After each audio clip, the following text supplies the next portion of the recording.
આજના ગુજરાતના યુવાધન મને સાંભળે અને કહું છું કે મારા બાપુજી દવાખાનામાં હતા ને ડોક્ટરો સાથે મારે વાત થતી, ડોક્ટરોએ મને એમ કીધું કે અત્યારે ગુજરાતમાં કેન્સરના કેસ, બીજા કેસ, તાવના કેસ, ફલાણા ઢીકડા રોગના કેસ જેટલા આવે છે દવાખાનામાં, એમાં પહેલે નંબરે કોઈ કેસ આવતા હોય દવાખાનામાં તો યુવાનો બેફામ ગાડીઓ હાકે ને એના એક્સિડન્ટના કેસ આવે. પગે લાગીને કહું કે તમે ગાડીઓ હાંકવામાં ધ્યાન રાખજો. મારો બાપ લ્યો શું કામે?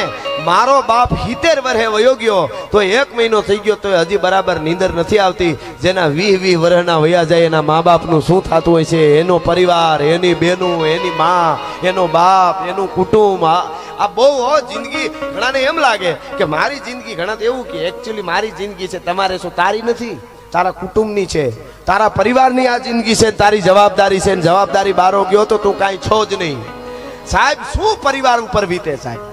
અને જરાક તોફાન કરવામાં, જરાક સ્ટન્ટ કરવામાં ખોપરા ફાટી જાય, કાં પગના કટકા થઈ જાય. શું સાહેબ જિંદગી શું છે એની ખબર જ નથી. ઈશ્વરે મહામૂલો દેહ આપ્યો છે તો કંઈક કરી લેવાનું છે ભલા માણસ, બાકી કઈ ગોટો વળી જાય એની રીતે એ નક્કી નથી. એટલે હાથે કરીને આ બહુ માનવ દેહ મોંઘો છે, હાથે કરીને નહીં. એટલે એટલી મારી વિનંતી છે કે ઘરેથી નિહરીને તો એટલું યાદ રાખવું કે મારી માં ઘરે છે, મારી બેન છે, મારો ભાઈ છે, મારો બાપ છે, મારું કુટુંબ છે.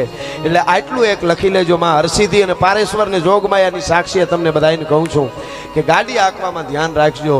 બાકી ઘડીકમાં કુટુંબ વિખાઈ જતા વાર નથી લાગતી. આ ચારણ તરીકે એક મારે વચ્ચે પ્રાર્થના કરવી જોઈએ, સાહિત્યકાર તરીકે આવ્યો છું એટલા માટે. અને હવે મારે જે